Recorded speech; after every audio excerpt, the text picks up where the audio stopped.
MBC 뉴스를 마칩니다. 아나운서 이승현입니다. KBS.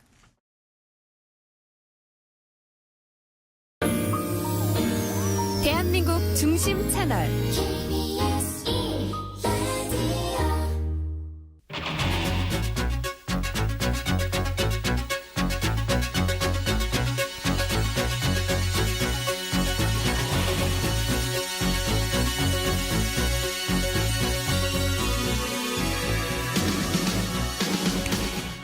안녕하십니까. 성기영의 경제쇼 아나운서 성기영입니다. 사상 초유의 대규모 전세 사기 피해가 발생한 지 1년이란 시간이 훌쩍 지났지만 비슷한 유형의 범죄가 재발하는 등 후폭풍은 여전합니다. 오늘 이 시간에는 전세 사기의 내 재산을 보호하는 방법으로 주목받고 있는 권원보험에 대해서 알아보겠습니다. 그리고 법적 효력이 없는 등기부 등본의 개선 방향도 생각해 봅니다. 글로벌 반도체 설계 기업인 AMD가 새로운 AI 칩을 공개했습니다. 삼성전자 등 반도체주의 향방 짚어보고요. 골드만삭스가 2024년 유망 투자처로 소개한 한국 방산주의 흐름도 전망해 보겠습니다. 이 시간 유튜브로도 함께합니다.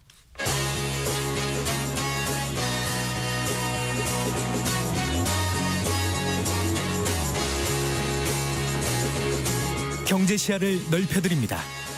투자의 지름길을 안내합니다. 돈 되는 정보를 발견하는 시간. KBS 1라디오 경제쇼.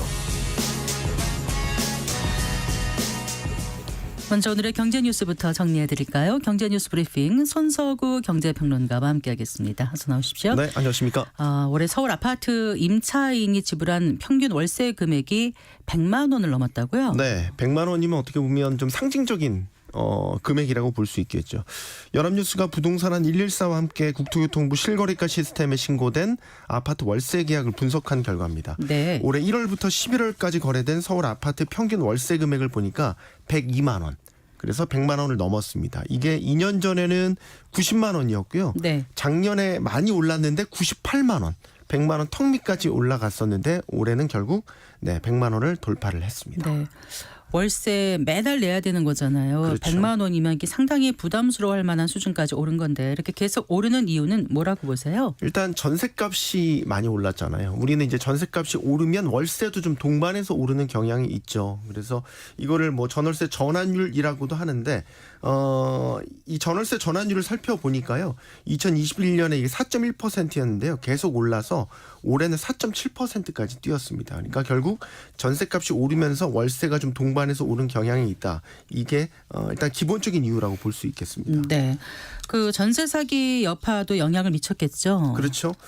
전세 사기 크게 몇 건 났었잖아요. 이게 워낙 많은 피해자들이 양산이 되면서 좀 전세 보증금을 돌려받는 거에 대한 불안감이 좀 커졌잖아요. 그래서 고액 전세 임차인들을 중심으로 해서 보증금 일부를 좀 월세로 전환하는 경향이 좀 나타났어요. 그래서 네. 이게 금액별로 보면 100만 원을 넘어서는 고액 월세 비중이 좀 증가 추세인데 서울 지역 아파트를 보면요. 100만 원 이하 월세 비중은 2021년 71.7%에서 올해는 66%로 감소했는데 100만 원을 넘는 초과 월세 비중은요. 네. 지난해 31.7%에서 올해는 34%까지 증가를 했습니다. 이게 더 구조적으로 살펴보면 100만 원에서 500만 원 사이대 구간의 월세 비중이 크게 늘어났어요. 네. 그러니까 500만 원을 넘는 아주 초고가 월세가 있는데 이건 제자리인데 100만 원에서 500만 원 사이의 월세 비중이 상당히 많이 늘었는데 이게 2021년 27.6%에서 올해는 33%까지 눈에 띄게 늘었고 이게 수도권 지역도 비슷한 흐름이거든요. 네네. 이게 시사하는 바는 결국 도시 근로자들의 월세 부담이 상당히 늘었다. 이렇게 해석을 할 수 있겠습니다. 자, 그럼 이렇게 월세 부담이 커지면 다시 좀 전세로 가려는 움직임이 있지 않을까요? 예, 나타나요? 역시 시장의 원리는 정확합니다. 수요에 따라서 공급이 왔다 갔다 하는데요. 월세 부담이 커지니까 반대로 이제 월세를 전세로 임차인들은 좀 돌리려는 이런 수요가 늘면서 최근에는 전세 비중은 커지고 월세 비중은 감소하고 있습니다. 네. 서울 아파트 월세 비중을 보면요. 지난해 12월에는 이게 52.4%까지 빠르게 늘었다가 올해 1월에는 44.8%로 감소한 뒤에 최근 11월까지 보니까 36.3%까지 떨어진 것으로 나타나서 이게 2년 6개월 만에 최저치로 떨어진 겁니다. 네. 연평균 기준으로도 2021년 39.6%에서 43.9%까지 늘었다가 다시 40%대 초반까지 떨어지는 이런 양상을 보였습니다. 일단은 역전세난이 좀 진정 기미를 보인 것도 있고요. 또 서울 등지에서는 입주 물량 감소로 전셋값 상승세가 지속되고 있기 때문에 이게 아마 장기적으로 보면 전셋값이 오르면 또 월세 부담도 커지는 이런 현상으로 나타날 것으로 전망됩니다. 네. 지금 부동산 시장의 가장 위험한 뇌관으로 꼽히는 프로젝트 파이낸싱, 이제 PF 대출이요. 네. 이거 그 대출 잔액하고 연체율이 다 상승했다면서요? 네. 9월 말 기준 이제 분기 기준으로 따져본 건데요. 금융권의 부동산 PF 대출 잔액이 이제 9월 말 기준으로 134조 3천억 원. 이게 네. 전 분기 대비해서 1조 2천억 원 늘었고요. 연체율이 더 중요합니다. 연체율은 2.42%였습니다. 그래서 전 분기 대비 0.24%포인트 상승한 것으로 집계됐습니다. 이게 잔액이나 연체율이 늘어나는 거는 조금 주춤을 했어요. 그래서 크게 오르지는 않은 건데 여전히 위험한 수준이다 이렇게 볼 수 있겠고 연체율이 특히 중요한데 업권별로 살펴보면 증권사 연체율이 여전히 가장 높습니다. 증권사들의 PF 대출 연체율은 13.85%. 물론 이게 전 분기와 비교하면 3%포인트 넘게 하락한 것이긴 한데 여전히 가장 높다라는 거. 또 상대적으로 연체율이 높지는 않은데요. 연체율이 갑자기 급등한 거. 네네. 이게 상호금융권입니다. 아, 상호금융권. 예, 이게 네. 4.18%로 늘었는데 전 분기에는 1%대였거든요. 그러니까 이렇게 갑자기 늘어난 것은 뭔가 이유가 있다라고 보시면 되겠고 저축은행권 연체율도 항상 위험하다고 그러잖아요. 5.56%, 보험업권 연체율 1.11%, 은행권 연체율이 가장 낮은데 좀 안정권입니다. 이건 네. 0.23%포인트 하락해서 다시 0% 수준으로 떨어지긴 했습니다. 그럼 지금 이 PF 대출 잔액하고 연체율이 어떤 수준으로 봐야 됩니까? 대출 잔액 연체율은 일단 절대적인 수치는 여전히 높습니다. 2%대 연체율이 중반대거든요. 이건 상당히 높은 수준이고요. 다만 지금 금융당국에서 강조하는 건 사업장별로 구조조정이 진행되고 있고 네. 또 대주단 협약 등을 통해서 이제 대출 상환이 좀 미뤄지는 상환이 연기되는 이런 식으로 안정적으로 관리되고 있다고 강조를 하고 있기는 합니다. 그런데 건설업계에서 얘기하는 거는 여전히 PF 부실 살얼음판 위를 걷고 있다. 이런 이야기들이 많이 나오고 있어요. 예. 이게 왜 그러냐면 기본적으로 PF 대출은 부동산 경기가 잘 살아나서 사업장이 잘 돌아가서 대출을 상환을 해야 돼요. 그렇죠. 근데 이제 부동산 경기가 여전히 바닥권에 머물고 있기 때문에 지금 대출이 안정적으로 관리되고 있다는 건 해소되는 게 아니라 일단은 유예가 되고 있다라는 쪽으로 봐야 되고 있고 그다음에 또 하나 은행권이나 1금융권이나 2금융권까지는 그래도 안정적으로 관리되고 있다라고 봐도 좀 그 캐피탈사라든지 이런 네, 저신용 네. 캐피탈사들의 PF 대출 노출 위험도가 상당히 높습니다. 그래서 이 PF 대출 중에도 브릿지론이라는 게 있어요. 네. 이건 이제 시행사들이 땅을 사들일 때 보통 단기로 많이 빌리는 건데 이런 브릿지론 같은 것들이 상당히 부실화될 위험이 크거든요. 예. 이런 것들이 상당히 만기가 몰려 있는 게 올해 말 내년 초 이렇게 보고 있습니다. 그래서 왜냐? 내년 6월에 뭐 위기설 이런 게 나오나 봐요. 그렇죠. 이게 이제 예. 저금리 2020년, 2021년까지 많이 받았던 것들이거든요. 이런 것들이 이제 만기가 돌아오면 본격적인 어떤 PF 대출의 위험이 돌출될 것이다. 이런 위기설이 그래서 돌고 있는 거고요. 최근에 또 하나 눈여겨볼 거는 이런 PF 대출의 리스크가 커지면서 신용 등급 자체가 하향된 증권사, 금융사들이 상당히 많아지고 있다라는 겁니다. 이거는 추가 강등 사례가 나올 수도 있고요. 네. 이렇게 신용 등급이 강등되면 기업 신뢰도도 떨어지지만 각종 채권 발행이나 이런 걸 할 때 비용이 더 커지거든요. 네. 악순환입니다. 네. 그 통계청에서 신혼부부와 관련한 통계를 발표했던데 역시 희망적인 소식은 좀 없어 보여요. 일단 신혼부부 수가 역대 최저치를 네. 기록한 거죠. 요즘 결혼들 진짜 안 하시나 봐요. 이게 통계청이 발표한 지 2022년 신혼부부 통계인데요. 지난해 11월까지 기준 신혼부부 수가 103만 2천 쌍. 그래서 한 해 전과 비교를 해보면 6.3% 6만 9천 쌍이 감소를 한 겁니다. 네. 여기서 신혼부부라고 하면 1년에서 5년 차까지의 신혼부부를 얘기를 합니다. 이게 2015년부터 관련 통계를 집계를 했는데 관련 통계 작성된 이래 가장 낮은 수치입니다. 네. 그래서 현 추세가 이어진다면 올해는 어떨 거냐. 연간 100만 쌍을 밑돌 가능성이 크다. 지금 작년까지는 103만 2천 쌍 간신히 넘었는데 올해는 더 적어져서 연간 100만 쌍을 밑돌 가능성이 크다라는 전망이고요. 이게 평균 자녀 수 역시 관련 통계가 작성된 이후 가장 낮은 수준 0.65명이었습니다. 이게 신혼부부가 갖는 자녀 수입니다. 네. 연도별로 따지면 2018년에 0.74명이었는데 0.65명까지 결국 줄어든 겁니다. 네. 그런데 또 이 신혼부부가 진 빚이 역대 최대였다면서요? 네.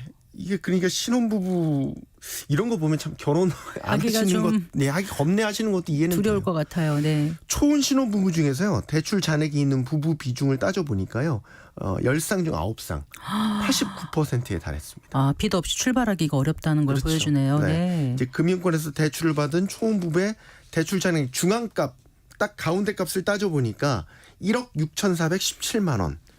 그래서 전년보다 7.3% 증가를 했고요. 맞벌이 부부 대출이 더 컸습니다. 맞벌이 부부는 1억 8,361만 원. 네. 외벌이 부부는 1억 4,440만 원. 한 1.3배 정도 맞벌이 부부가 더 많은 빚을 지고 있었고요. 주택을 소유한 부부의 대출 잔액 중앙값이 더 컸습니다. 1억 9,300만 원. 무주택 부부는 1억 4천만 원 정도. 그래서 네. 1.4배 정도 더 높은 것으로 나타났습니다.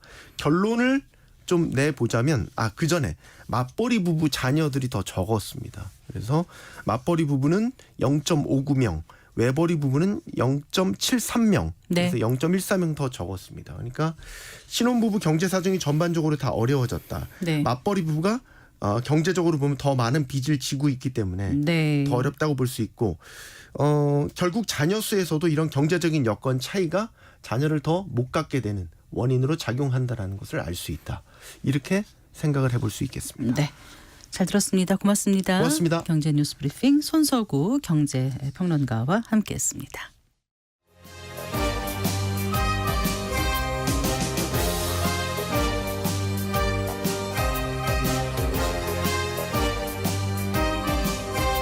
경제를 알아야 세상이 읽힙니다. 투자를 알아야 돈이 보입니다. KBS 1라디오 경제쇼.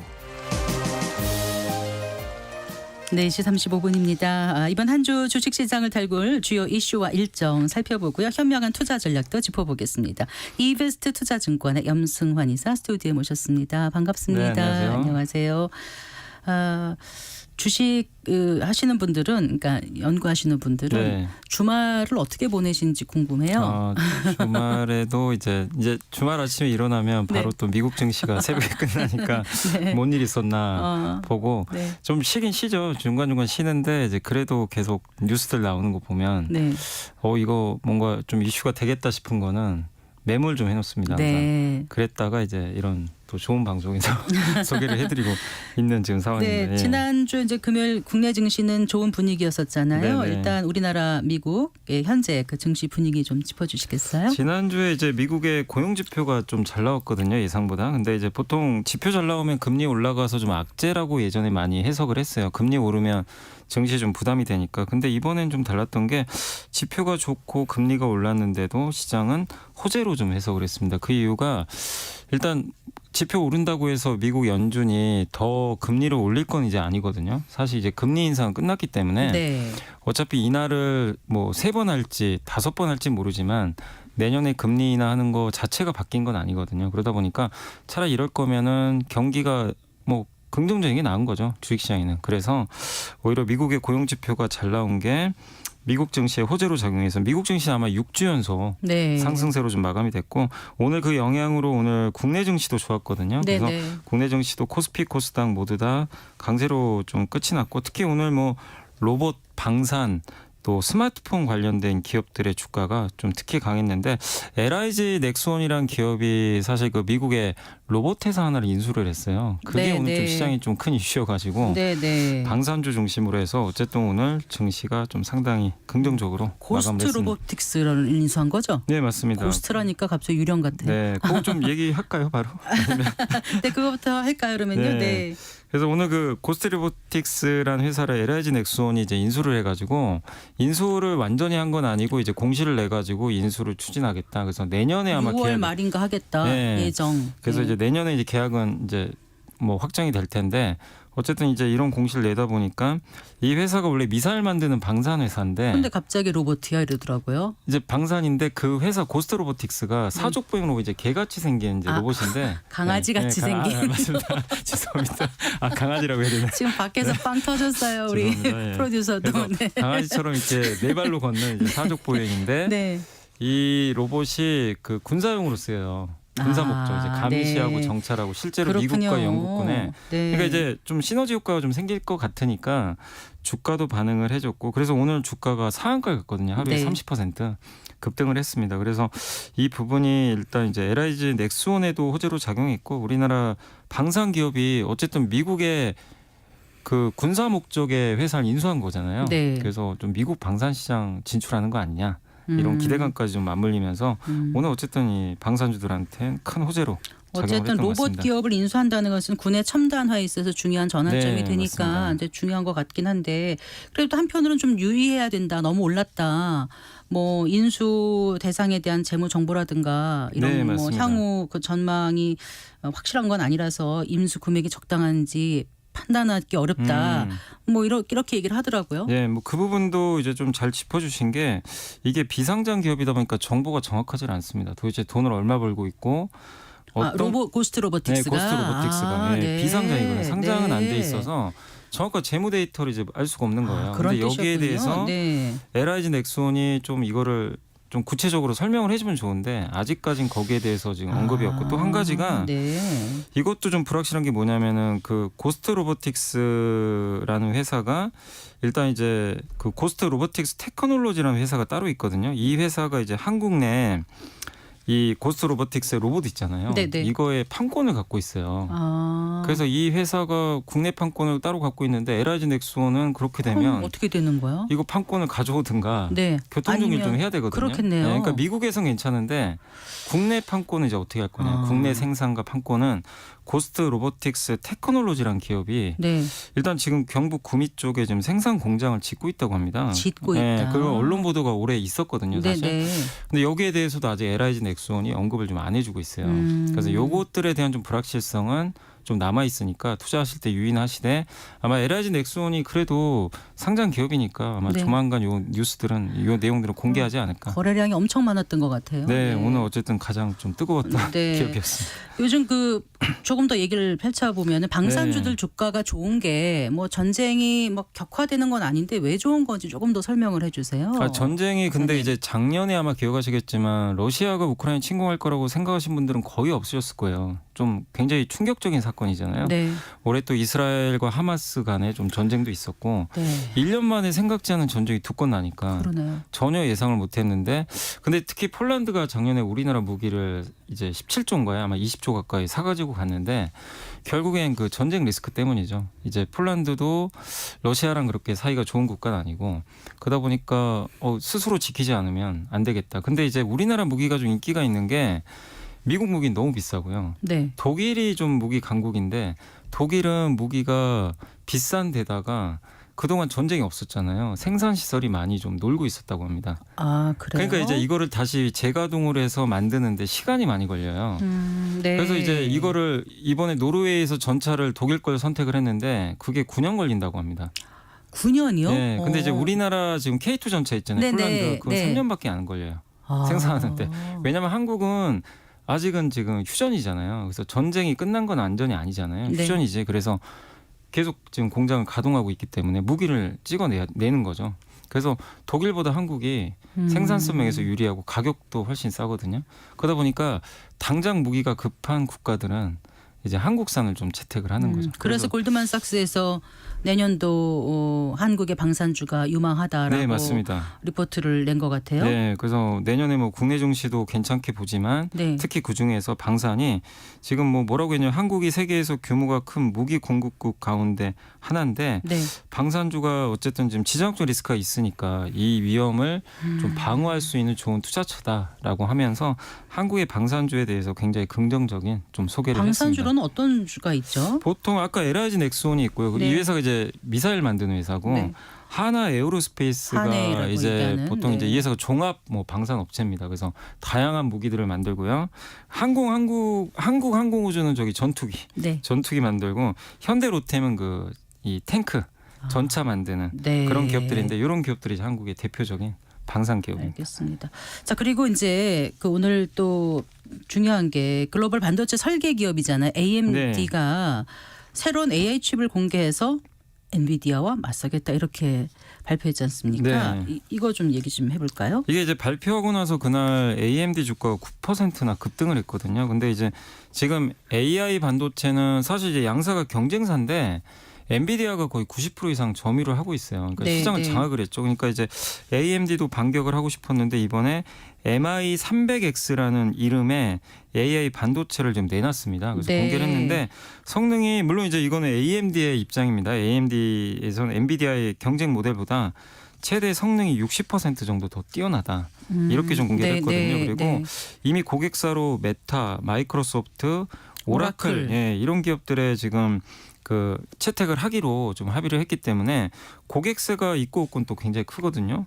그리고 일단 이제 내년도에 한 2.5조 원 정도 매출을 좀 기대한다라고 좀 언급을 했는데 네. 어쨌든 구체적인 또 액수까지 이렇게 거론을 하다 보니까 시장에서는 엔비디아랑 한번 경쟁해서 이기지 않을까 뭐 이런 쪽 기대감도 일부 있었던 것 같은데 물론 엔비디아가 점유율이 너무 높아서 네. 사실 이기긴 쉽지 않지만 지금 이런 빅테크 기업들은요 이 AI 반도체를 써야 되는데 엔비디아는 너무 비싸거든요. 부르는 게 값이다 보니까. 네. 근데 일단 여기 리사수 CEO는 뭐라고 했냐면 가격은 좀 더 저렴할 것 같다. 이렇게 연구. 그러니까 성능은 좋은 뭐가 더 자기네 저렴- 제품이죠. 아, 네네. 그러니까 구체적인 금액은 얘기는 안 했는데 네. 엔비디아보다 가격은 저렴한데 성능은 더 좋다고 했거든요.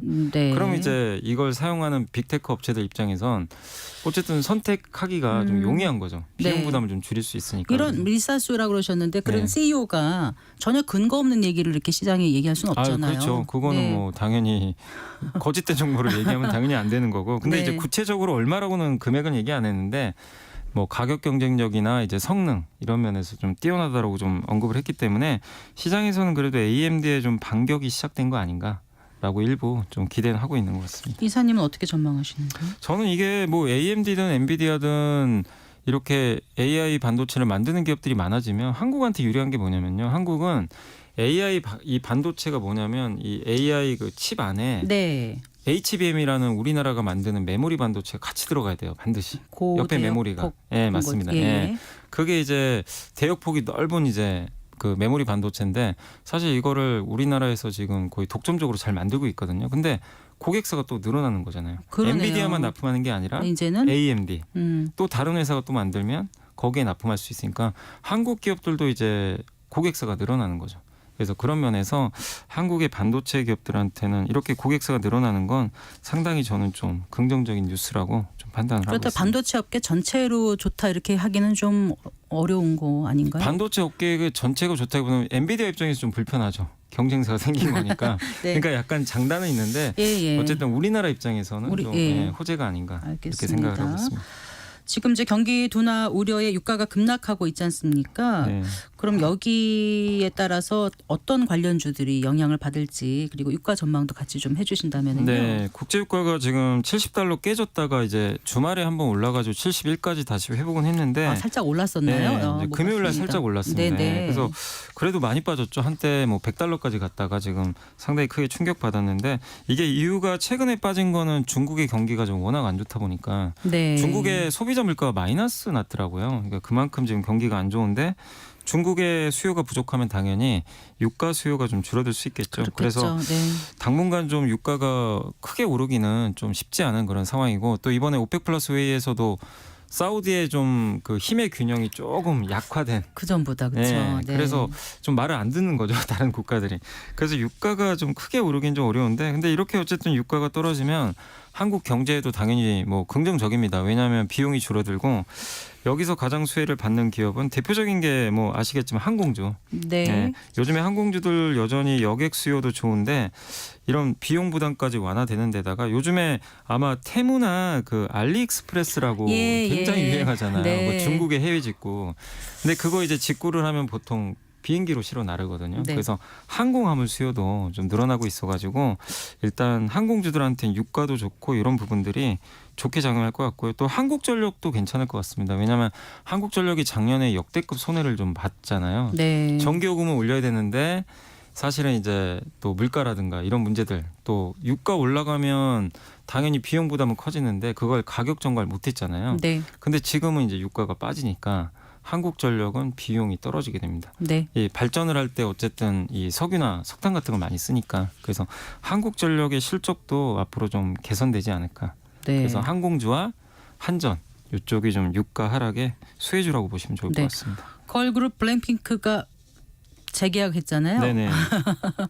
여기에 따른 움직임이 보이고 있어요, 확실히. 네, 그래서 네. 물론 이제 오늘 YG엔터가 다시 좀 빠지긴 했지만 지난주에 이제 재계약 나오면서 주가가 한 이제 20% 이상 하루에 급등하는 모습이 나왔는데 네. 지금 이제 소속사 입장에서는 이 YG엔터는 지금 블랙핑크가 없으면 이제 구심점이 없거든요. 사실은 이제 빅뱅하고도 이제 재계약이 끝났고 이제 이 YG엔터를 지탱할 이 아티스트가 네. 사실은 지금 거의 없는 상태거든요. 그러다 보니까 이번 재계약이 너무나 중요했는데 일단 개인 전속 계약은 아직은 안 됐어요. 개인별로는. 아. 그건 미정이고 네. 다만 이제 그룹 완전체 활동 있잖아요. 네. 요거는 이제 YG랑 하기로 이제 그런 거군요. 결론이 났기 때문에 일단 큰 불확실성은 일단 이 해소가 됐다 이렇게 보시면 되겠고 이번에 또 베이비몬스터라는 새로운 걸그룹이 데뷔를 했는데 이번에 이제 블랙핑크가 이렇게 재계약을 했으니까 또 시너지 효과가 나지 않을까 이렇게 보고 있는 것 같습니다. 그래서 일단 블랙핑크라는 아주 대형 아티스트가 일단 재계약에 성공했기 때문에 엔터 산업 전체적으로도 큰 불확실성이 해소돼서 엔터주들이 최근에는 주가가 조금은 네. 좀 회복은 되고 있다. 다만 오늘은 뭐 특별한 뉴스는 없었는데 YG엔터가 조금 주가는 좀 하락을 빠진 했습니다. 거죠. 예. 네. 베이비몬스터가 7년 만에 선보인 신인 네, 걸그룹 맞습니다. 6인조네요. 네. 자, 그리고요. 대주주 양도 차익 과세 기준이 기존 10억 원에서 이제 30억 원 이상으로 변경될 것이다. 그러니까 그걸 이제 검토하고 있다. 이런 네. 보도가 있는데 이렇게 되면 일단 좀 괜찮은 거 아닌가요? 이게 만약에 되면 이제 호재라고 봐야 될 것 같습니다. 이 언론 보도가 이제 지난주 금요일 날 갑자기 오후에 보도가 나오니까 코스닥 증시가 갑자기 급등을 해버렸거든요. 근데 왜냐하면 개인 대주주 양도차익 과세 기준이 10억이면 내가 한 종목에 10억 갖고 있으면 일단 나는 대주주가 되는 거거든요. 연말까지. 그럼 내년에 내가 수익이 나면 네. 이제 양도세 한 22%인가요? 네. 그걸 내야 되거든요. 20%에다. 예. 네. 근데 지금 대주주가 아니면 양도세를 안 내도 되잖아요. 그러니까 이제 그걸 회피하기 위해서 연말마다 항상 팔아요. 팔죠. 네, 네. 작년에도 그랬고. 근데 이거를 30억으로 올려주면 한 종목에 그러면 이 숫자가 굉장히 줄어들겠죠. 한 종목에 30억 갖고 있는 분들은 그렇게 아주 많은 건 아니다 보니까 네. 10억은 꽤 된다고 제가 꽤 알고 될까요? 있어요. 아이고. 그러다 보니까 연말마다 이게 수급 때문에 이제 그런 좀 불만 가지신 분들이 있었던 게 뭐냐면은 아니 내가 갖고 있는 게 멀쩡한데 연말에 그냥 빠진다. 주가 자꾸만.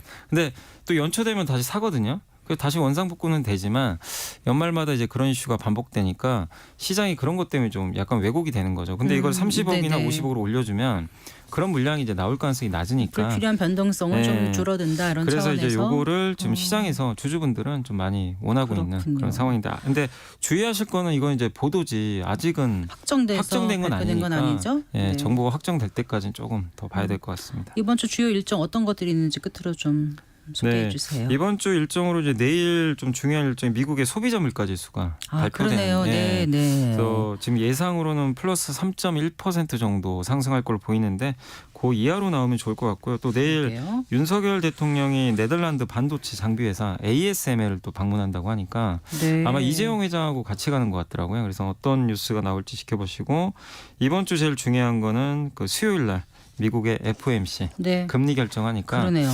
거기서 또 파월 의장이 어떤 멘트를 할지 제발 좀 뒤통수 안 때리나 좀 좋은 얘기 해줬으면 하는 좀 바람입니다. 잘 들었습니다. 네. 고맙습니다. 네, 감사합니다. 이베스트 투자증권의 염승환 이사와 함께했습니다. 마칠 시간이네요. 성기영의 경제쇼 오늘 순서 여기서 인사드리겠습니다. 성기영이었습니다. 고맙습니다.